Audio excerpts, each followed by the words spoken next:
Welcome back to my channel. Imagine being told on national television that the person you once loved and trusted, the one who promised you partnership, looked at you with disgust and claimed he didn't even desire you. Kody Brown did exactly that. He turned to the cameras, to the world, and painted himself as a martyr, a man forced to sacrifice his desires to marry Christine. But behind that carefully crafted facade was a deeper, darker truth. A man who withheld intimacy to control, withheld affection to punish, who positioned himself as the sun and expected all the women in his orbit to beg for the smallest crumbs of his attention. For years, Christine lived in that orbit, believing that her worth was tied to Kody's approval, that love could only be earned through obedience and suppression of her own desires. Then came David Woolley, and the entire story changed. Suddenly, the narrative shifted from tragedy to what insiders now describe as poetic justice. Rumor has it that David, a man who has observed the wreckage Kody left behind, has had some choice words about Kody's so-called mastery in marriage and, more pointedly, about the intimate cruelty Christine endured. And here's the thing, this isn't just gossip. It's a story of redemption, of one woman reclaiming the love and desire she was systematically denied, and the humiliation of a man who thought he could dictate her value. Kody played games, wielded affection as a weapon, and tried to break her spirit. David plays for keeps. That is the ultimate humiliation. He turned affection into a test, a behavioral checkpoint. If Christine obeyed, if she treated Robin as the favored wife, maybe she would earn a hug, a touch, a moment of connection. If she dared to ask for more or to voice her needs, she was shut out. This manipulation reached peak cruelty with what insiders call the nachos incident. Kody publicly recalled seeing Christine eat nachos on a road trip and described it in a way meant to disgust, not to share a cute anecdote, but to humiliate. The message was clear. Even your basic enjoyment of life can make you repulsive in my eyes. The calculation, the cruelty, the psychological weight of that story wasn't just mean-spirited. It was a tool to destroy confidence, brick by brick, year by year, until Christine internalized a false belief that she was unlovable, unworthy, a woman whose very desire for affection was a flaw. And this was exactly where Kody thought he had left her. Broken, diminished, stripped of confidence, ready to settle for crumbs of attention just to remain near him. But the universe has a way of correcting injustice. Enter David Woolley. And suddenly, the tragedy turns into an epic tale of reclamation and quiet revenge. The leaks, the insider whispers, the audio clips floating in the shadows of the sister wives universe, they all point to one thing. David doesn't just see the woman Kody discarded. He sees a goddess. He doesn't see a wife to control. He sees a partner to cherish. And the public signals are impossible to ignore. Look at the photos, the videos, the body language. Where Kody's touch was mechanical, perfunctory, awkward, David's is constant, tangible, magnetic. Hands on her waist, fingers intertwined, pulling her close, eyes locked in a way that says without a word, "This is yours, this is sacred, this is real." This isn't just PDA. This is biological affirmation, a public rebuke of Kody's entire philosophy. And while we can only speculate about private conversations, the rumor mill paints a vivid picture. David reportedly mocks Kody's outdated power games, finding humor and disbelief in the idea that withholding affection could ever teach a lesson. Kody wanted a follower, a worshiper, a woman who fit neatly into his rules. David wanted a partner, a lover, a woman whose passions, desires, and appetite for life were not obstacles, but treasures to celebrate. Think about the nachos again. That small moment of shame, meant to diminish Christine, is now inverted. David revels in her fullness, her voice, her laughter, her appetite for life. Travel, dancing, meals, adventures, all become arenas where Christine's joy is amplified rather than punished. And every glance, every touch, every laugh shared between Christine and David is a signal of reclamation, a subtle but unmistakable slap in the face to Kody's inflated ego. And the psychology is undeniable. Kody trained Christine to believe she was unworthy. David reminded her of her power, of her beauty, of her capacity to be desired. Where Cody punished appetite, David feeds it. Where Cody withheld love, David showers it. This is the story of bedroom warfare turned narrative redemption. It's a tale where the cruel games of the past meet the intoxicating validation of the present, and where one man's failure becomes another's triumph. Christine is no longer playing by Cody's rules, and that is the ultimate, unspeakable victory. And as we watch this unfold, the lesson is clear. Control can never destroy what is meant to flourish, and true intimacy cannot be faked, bought, or withheld. It must be given freely, fiercely, and with desire. David Woolley didn't just step into Christine's life. Here he wrote the script, turning shame into pride, humiliation into joy, rejection into passion, and leaving Cody standing in the ruins of a fantasy that never truly existed. And that, my friends, is the revenge story of the century, told not with words, but with touch, affection, and the sheer radiance of a woman finally, unapologetically seen.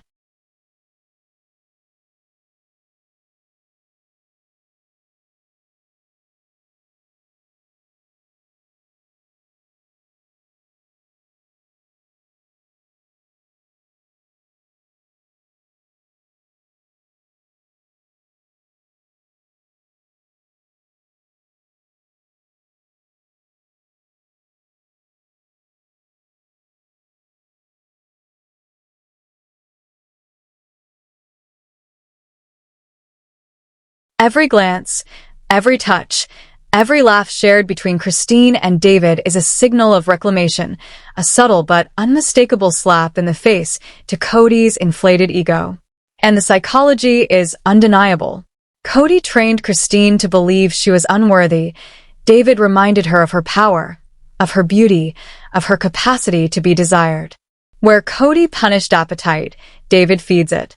Where Cody withheld love, David showers it. This is the story of bedroom warfare turned narrative redemption. It's a tale where the cruel games of the past meet the intoxicating validation of the present, and where one man's failure becomes another's triumph. Christine is no longer playing by Cody's rules, and that is the ultimate, unspeakable victory. And as we watch this unfold, the lesson is clear. Control can never destroy what is meant to flourish, and true intimacy cannot be faked, bought, or withheld. It must be given freely, fiercely, and with desire. David Woolley didn't just step into Christine's life. Here he wrote the script, turning shame into pride, humiliation into joy, rejection into passion, and leaving Cody standing in the ruins of a fantasy that never truly existed. And that, my friends, is the revenge story of the century, told not with words, but with touch, affection, and the sheer radiance of a woman finally, unapologetically seen.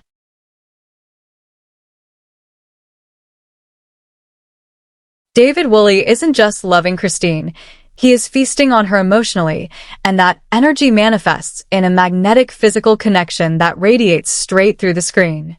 Body language experts watching the wedding footage and recent social media posts have pointed out the stark, almost painful contrast between Cody and Robin's interactions versus David and Christine's. Cody and Robin often appear tense, mirroring each other's stress, their smiles sometimes hollow, their eyes betraying exhaustion and frustration, like two people entrenched in a constant siege defending a crumbling fortress. David and Christine, on the other hand, look like teenage. Christine had to pay for love with submission. With David, love is abundant, free, a constant given simply because she exists. That is the shock that has Cody reeling. He cannot comprehend a world where a man offers love without demanding total subservience in return. The humiliation is exquisite. Another man, thriving in the exact space where he failed, treating Christine not as property, but as a partner. Cody, the self-proclaimed patriarch, the alpha, the ruler of his household, now sees someone else satisfying his ex-wife in ways he could never. David wanted a partner. Cody wanted a worshiper. And the gossip, the alleged mocking of Cody's manhood, cuts deep into the fragile ego of a man who spent 18 seasons pretending invincibility. Cody cast himself as the prize, a man too formidable for his wives to love fully, yet David walks in and effortlessly demonstrates what real love and desire look like.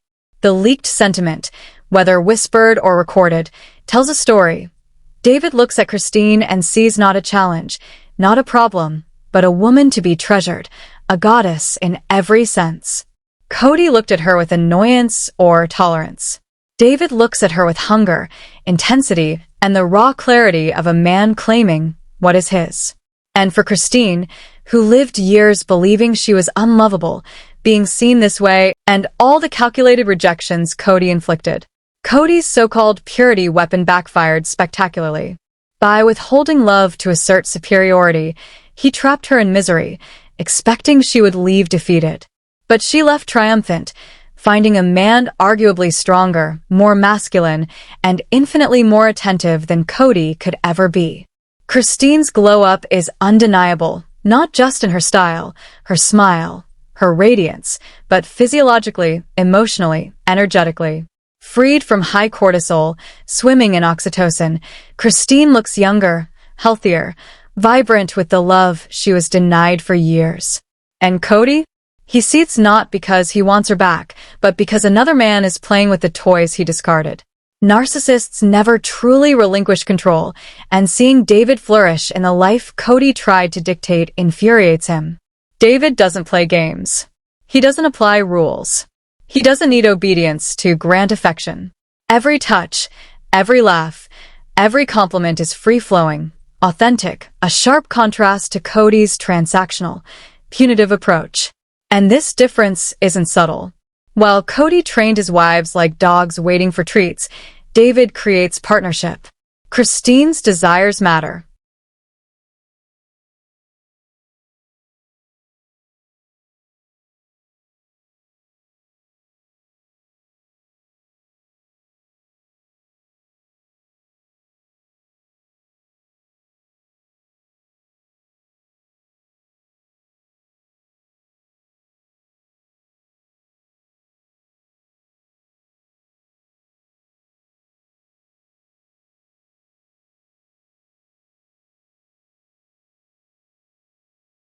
Her choices are respected. Her joy celebrated. Even the infamous pencil comment, Cody's crude, high school-level metaphor, would reportedly draw ridicule from David, who recognizes the immaturity of a man who treats intimacy as a conquest or a punishment. The contrast could not be clearer. Cody talked about love like a teenager boasting in a locker room. David acts like a man who understands, respects, and fulfills it.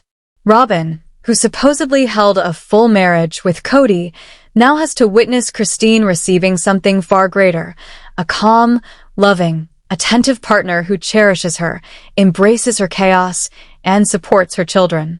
Who truly won? Cody's intimacy was a prize laced with poison. David's is authentic, nourishing, life-giving. Every kiss, every public display, every heartfelt compliment is a mirror reflecting Cody's failures, erasing years of manipulation, humiliation, and cruelty. The so-called bedroom revenge is not scandalous gossip. It is the very quality of connection, the unshakable proof that Christine is no longer trapped by a man who could not love her. As we watch, it becomes clear. Cody's anger, his seething resentment, stems not from desire but from witnessing what he was incapable of creating, and the undeniable chemistry between Christine and David leaves the truth inescapable. Cody's narrative is shattered. One touch, one laugh, one radiant smile at a time.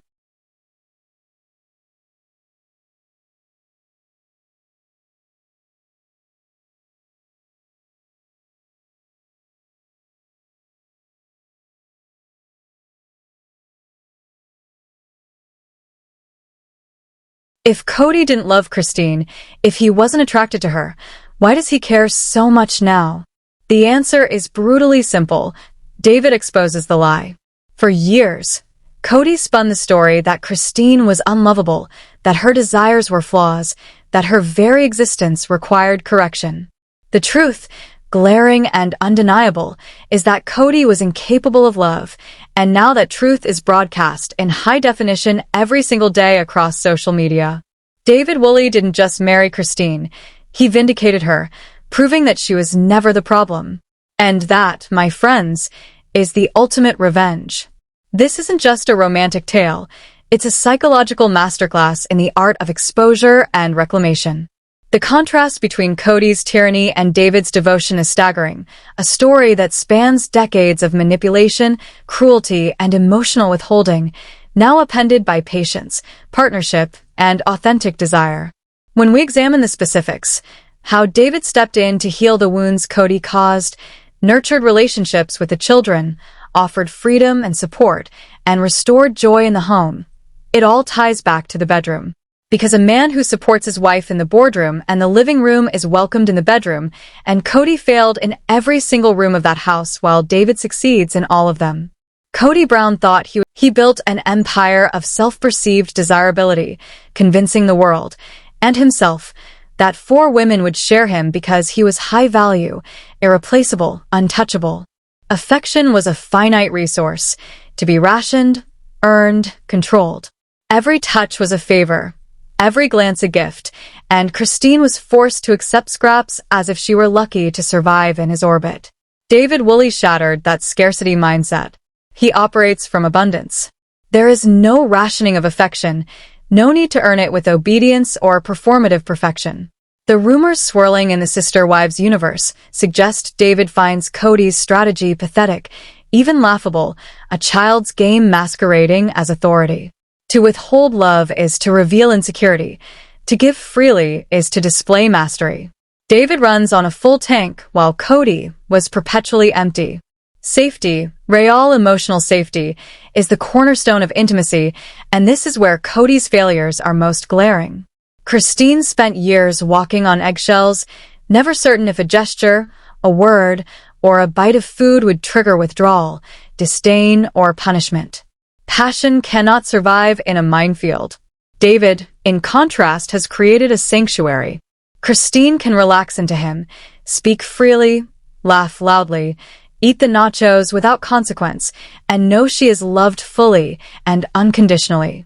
Safety becomes an aphrodisiac, a subtle but profound weapon Cody never learned to wield. And then there is the recurring insider theory. Cody is seen as a petulant child, a cautionary tale of arrested development, while David demonstrates manhood in action.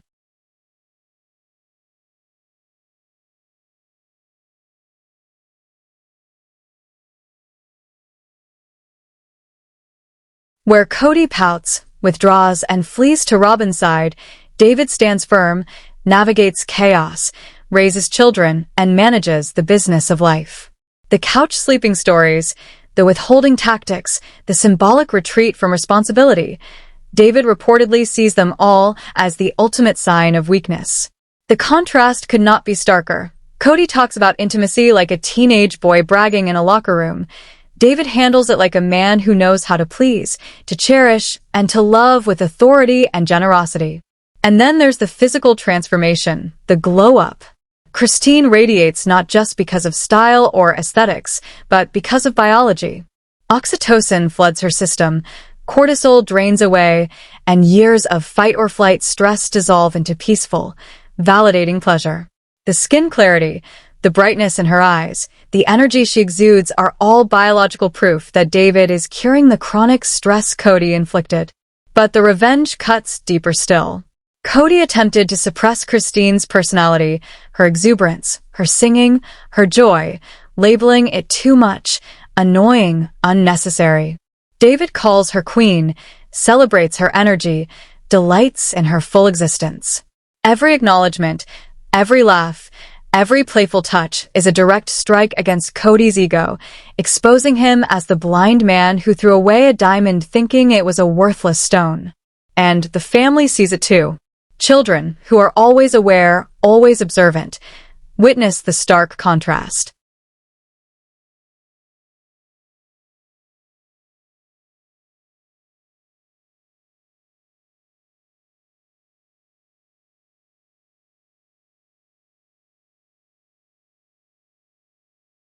Where once they saw coldness, tension, avoidance, and distance, now they see laughter, warmth, playful touch, and loving partnership. For adult children specifically, this is healing. They are witnessing their mother thrive in ways Cody never allowed, and the restoration of joy reverberates across the entire family dynamic. Cody Brown's illusions are crumbling, his so-called alpha energy revealed as brittle, his narrative of control exposed. David Woolley didn't just enter Christine's life. He rewrote it, repaired it, and in doing so, revealed the magnitude of Cody's failures in high definition. Every kiss, every touch, every smile is a message Cody can neither silence nor deny. The woman he dismissed, controlled, and humiliated is now cherished, adored, and thriving in ways he was never capable of creating.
It validates the children too. It tells them their mother wasn't the problem, that her worth wasn't determined by Cody's cruelty. If mom can find a man like David, a man who is crazy about her, attentive, loving, present, then the truth is clear. She wasn't unlovable. Dad was just mean. And that alignment with David and Christine isolates Cody further. He didn't just lose a wife. He's losing the respect of the next generation, watching a real man step into the role he faked for decades. Imagine the conversations David must have had with his own friends. Men talk, not like women, but they talk. Imagine David recounting the. Then there's the contrast of polygamy performance versus monogamous devotion. Cody used the lifestyle as an excuse for his failures. 3 other wives, exhaustion, spread thin. A convenient alibi for inadequacy. David has no such excuse. He is focused entirely on Christine, a man giving undivided attention, something she never experienced. For decades, she begged for a quarter of a husband. Now she has the whole one. That laser focus is the heart of the bedroom revenge. Cody diluted his affection into water. David pours it straight, foolproof, abundant, unstoppable. The wedding special revealed so much. The way David danced with her, how he looked at her during the vows, how he handled the chaos of filming and public scrutiny. Cody always made the show about himself. Manic, controlling, sweating under the spotlight. David stood back, let Christine shine, secure enough to let her be the star. In the bedroom, this translates directly. A lover concerned with his partner's pleasure rather than his own performance. Cody was a performer, always acting, even in private, playing the role of patriarch. David isn't performing, he's simply being a husband. The absence of performance is what makes the intimacy real.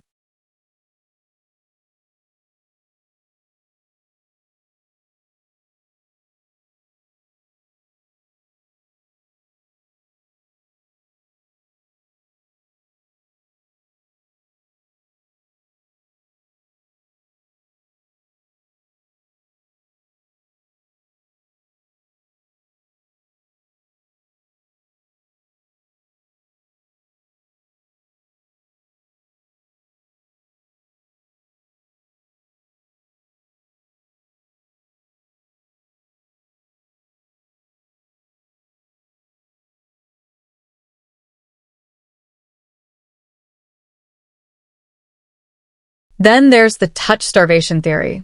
Psychologists call it skin hunger. Christine was malnourished in the most primal sense.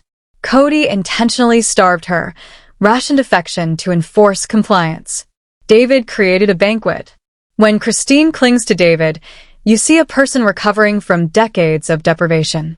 It's frantic, joyous, necessary.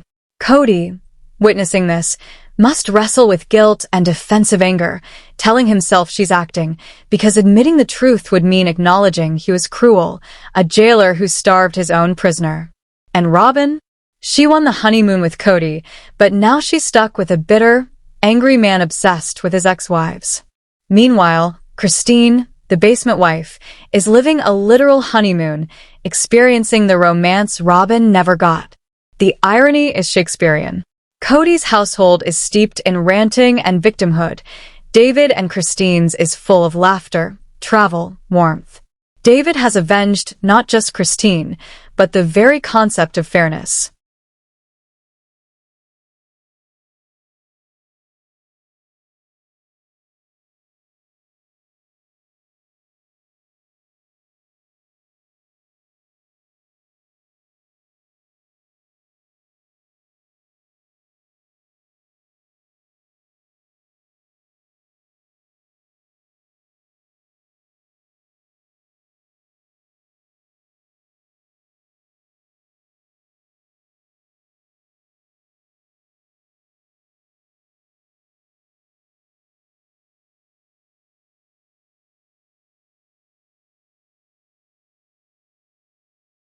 Physicality plays its role too. David builds, works with his hands, owns a construction business, he provides structure. Cody drives sports cars, wears gloves to move a log, chaos, performance, and pretense. There's a primal resonance to watching a partner who can physically build safety. With Cody, Christine had to mother and father the marriage. With David, she can be the wife, unlocking a sexual energy dormant for 2 decades. And if there's leaked audio, the loudest sound remains her laughter. Once nervous, constrained, seeking approval, it is now full-throated, guttural, joyous, the soundtrack to Cody's nightmare. Each laugh, each Instagram clip, each public display is a living reminder that he failed, that the misery he claimed to define Christine's life was only misery in his presence. And the nachos incident? From David's perspective, insiders suggested elicited a simple, "Who cares? Let's get nachos." Rejection of superficial criteria, dismissal of Cody's arbitrary standards. Cody treated his wives like cars, checking dents, scrutinizing mileage. David treats Christine like a human being, with respect and desire. The ultimate revenge is humanization. Cody dehumanized, controlling her as a reflection of himself. David rehumanized, loving her as she truly is. In this stark contrast, the rules versus rhythm emerges. Cody had rules. David cultivates rhythm.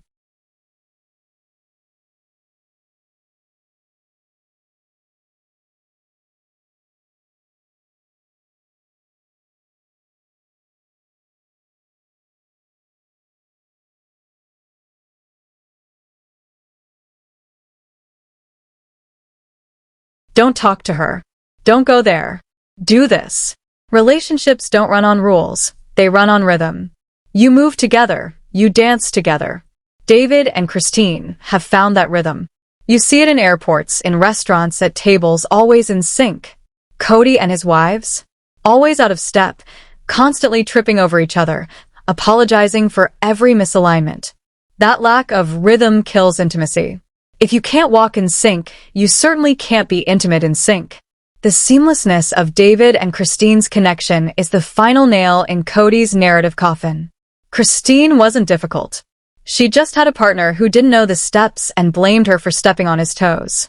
As we look ahead, the question isn't whether Cody is jealous. The real question is how long he can maintain the delusion that he's the winner. Every photo, every post, every shared moment from the Woolleys chips away at his armor. The bedroom revenge isn't a single act, it's a slow burn, a daily exhibition of life well lived. And the ultimate humiliation? David isn't even trying. He's simply living his life. Cody, once the self-proclaimed patriarch, is now a footnote in Christine's story. That indifference, David's total disregard for Cody's ego, is the sharpest blade of all. Rumor has it David encouraged Christine to reclaim her sexuality in ways she never dared before.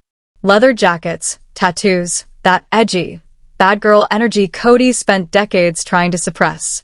Cody wanted a fundamentalist wife. David wants a rock and roll partner. By amplifying, and then there's the physical attraction, the blatant, undeniable proof. Cody claimed he wasn't attracted to her, but look at her now.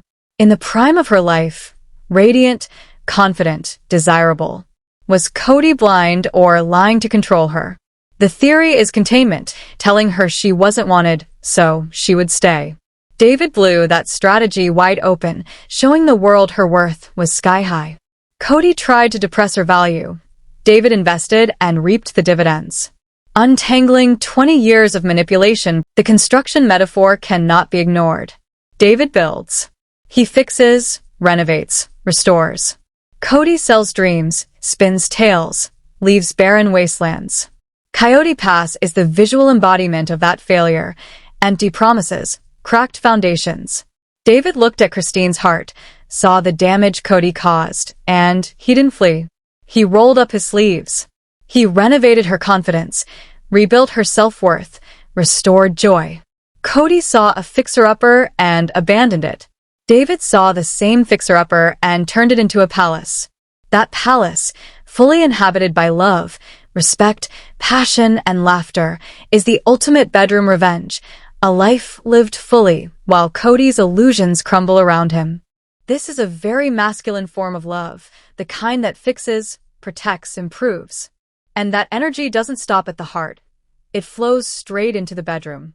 A man who wants to mend your heart wants to please your body. A man who abandons your heart will neglect your body. Let's get into the leaked vocabulary. The word beta is thrown around a lot in the manosphere, a space Cody seems obsessed with. Cody prided himself on being the alpha, but true alphas don't need to announce it. They just are. Rumor has it that David refers to Cody's behavior not as evil, not as mean, but as weak. Weak. To a man like Cody, being called evil can almost feel like a compliment. It implies power. Weakness, however, is a death sentence. If David sees Cody withholding intimacy as a failure to meet a woman's needs, it strips Cody of every illusion of authority. Cody thought he was punishing Christine. David sees it as a confession. He wasn't man enough to handle her. The narrative flip is staggering. Cody withheld sex to control. David is free to give because he is confident and abundant. Then there's the rebellion factor. Tattoos, alcohol, tank tops. Cody's rules were suffocating, his control masked as faith. No tattoos, little to no alcohol, strict modesty. With David, Christine drinks a beer, inks a tattoo, shows her skin, flaunts the fun that Cody forbade. Every sip, every inch of ink, every liberated laugh is a declaration. You don't own this anymore. Rebellion is sexy, and David knows it. Cody's sterile idea of purity couldn't survive reality. David's messy, authentic love thrives on it.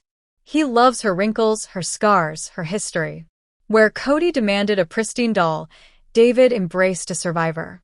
That acceptance, the acknowledgement of her full story, is what allows true vulnerability in the bedroom. Christine can be naked emotionally and physically because David sees all of her and wants all of her. Fan reaction fuels the story. Social media cheers for them. Glow-up hashtags, memes, commentary praising David's beard and mocking Cody's hair. The feedback loop validates their love. Cody's loop? Negativity. Public consensus has already picked a winner, and it isn't him. That pressure crushes a narcissist. He can't just blame bitter ex-wives. The world has judged, and Cody lost. Even the sister wives' reactions reinforce this reality. Janelle, Christine's confidant, is beaming, supportive, approving. She's seen the neglect, the starvation, the manipulation. Now she sees David delivering exactly what Cody never could. This isn't just satisfaction. It's a blueprint. David is showing every woman what's possible. He's living proof that the grass on the other side isn't greener, it's thriving.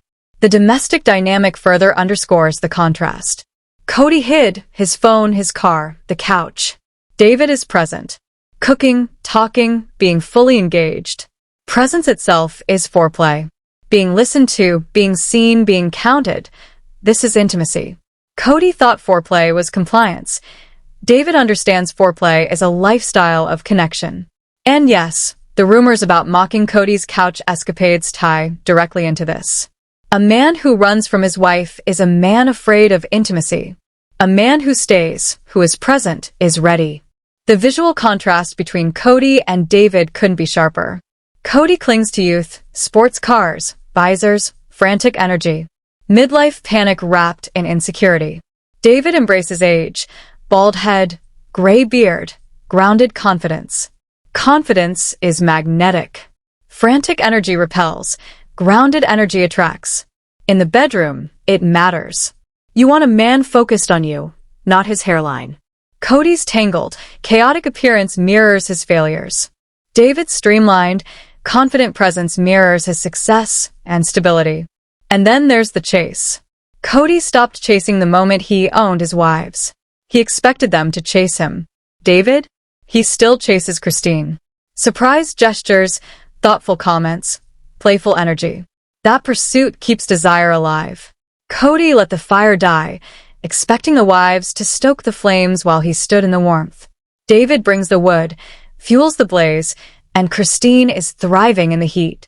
He is stoking the fire. The bedroom revenge isn't a fluke. It's the result of effort, attention, and presence. Christine wasn't a low libido or difficult woman. She was simply waiting for someone to try. Consider the priesthood factor. Cody held it. He was the spiritual authority. He used God to justify indifference. God wants you to grow by suffering my neglect. That was the subtext. David? He doesn't hide behind doctrine. He honors Christine not because rules demand it, but because he genuinely loves her. That removes the guilt. Cody's sex was duty-laden, religion, hierarchy, procreation. David's sex is joy, connection, liberation. Remember the nachos story. Cody hated the mess. David dives into it. Eating nachos together, spilling cheese, laughing, sharing the chaos. That is intimacy. It's messy, real, human. The bedroom revenge celebrates imperfection.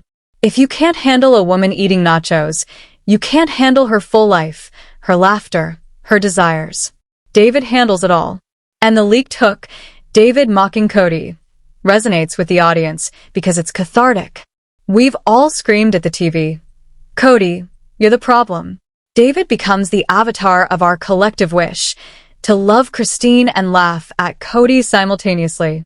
Every rumor of David calling Cody a boy or insecure only validates what we've suspected all along. Cody was failing. David proves it publicly. There's the patriarchy angle too. Cody didn't just lose a wife, he lost authority. Seeing Christine thrive with David undermines his whole kingdom. Robin? She watches and wonders, did I win the booby prize? Cody's kingdom crumbles. David builds a partnership. The chemistry is undeniable. Weddings, kisses, trips. David's kisses carry history, desire, and future. Cody's were lifeless, duty-bound. The cameras don't lie, the body doesn't lie.